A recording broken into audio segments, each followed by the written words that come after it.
సపోజ్గా ఇదొక వృత్తము, రైట్? ఇదేమో వ్యాసము, ఇదేమో వ్యాసము.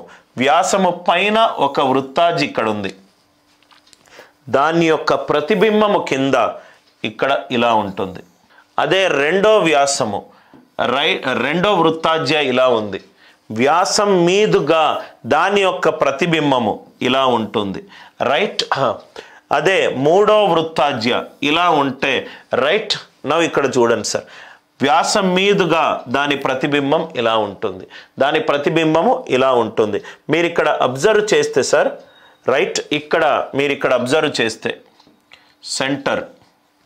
సెంటర్ వృత్తాజ్య దూరం అయ్యే కొద్దీ డిస్టెన్స్ దానికి దూరం అవుతూ వెళ్తుంది. ఇక్కడ మీరు చూడండి సార్, ఇది రేడియస్, ఇది రేడియస్, ఇది రేడియస్, ఇది రేడియస్, ఇది రేడియస్. అంటే రేడియస్ చిన్నగా పెరుక్కుంటూ వెళ్తుంది, చిన్నగా పెరుక్కుంటూ వెళ్తుంది. Are you all with me?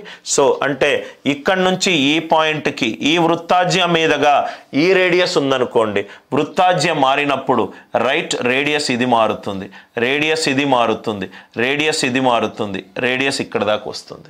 Are you all with me?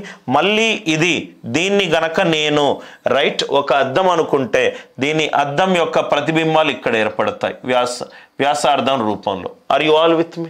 I hope the concept is clear. ఎప్పుడైతే నేను ఒక వృత్తం తీసుకున్నానో, ఇది వ్యాసం సార్, ఇది వ్యాసము.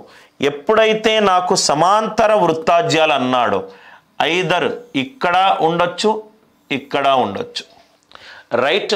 అది వ్యాసానికి పైన, వ్యాసానికి కింద, వ్యాసానికి పైన, వ్యాసానికి కింద. ఆర్ యు ఆల్ విత్ మీ? నా ఒక క్వశ్చన్ చదువుదాం సార్. 10 సెంటీమీటర్ల వ్యాసం కలిగిన ఒక వృత్తములో 10 సెంటీమీటర్ల వ్యాసం ఉంది, రైట్? సో ఇదేమో సెంటర్, ఇదేమో సెంటర్, ఇదేమో సెంటర్. మొత్తము ఇక్కడి నుంచి ఇక్కడి వరకు ఎంత సార్? అది వ్యాసము 10. ఆర్ ఇక్కడి నుంచి ఇక్కడి వరకు కేంద్రం నుంచి పోయే రేఖనే మనం వ్యాసం అని అంటాం.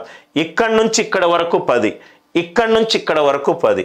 ఇదేమో వ్యాసార్థము ఎంత సార్? 10లో సగము 5. ఇక్కడ కూడా 10లో సగము, ఇదెంత? 5. 10లో సగము ఇదెంత? రైట్?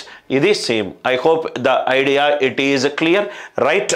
నౌ ఇంకో పాయింట్ చూడండి సార్, ఇంకో పాయింట్ చూడండి. ఇది 5, ఇది 5. నౌ నెక్స్ట్ పాయింట్ చూడండి సార్, నెక్స్ట్ పాయింట్ చూడండి, right? Distance of length 8 centimetres, ఇదేమో 8. అంటే దీని నుంచి లంబరేఖ గీస్తున్నా, దీని నుంచి లంబరేఖ గీస్తున్నా, ఈ రెండు ఈక్వల్గా డివైడ్ అయింది, 4, 4. ఈ రెండు ఈక్వల్గా డివైడ్ అయింది, 4, 4. అంటే ఇది లంబం కాబట్టి ఇది 3, ఇది కూడా 3. అంటే ఇక్కడి నుంచి ఇక్కడి వరకు రైట్ దూరం ఎంత సార్? 6. ఇక్కడ నుంచి ఇక్కడికి దూరం ఎంత sir? 6. Are you all with me?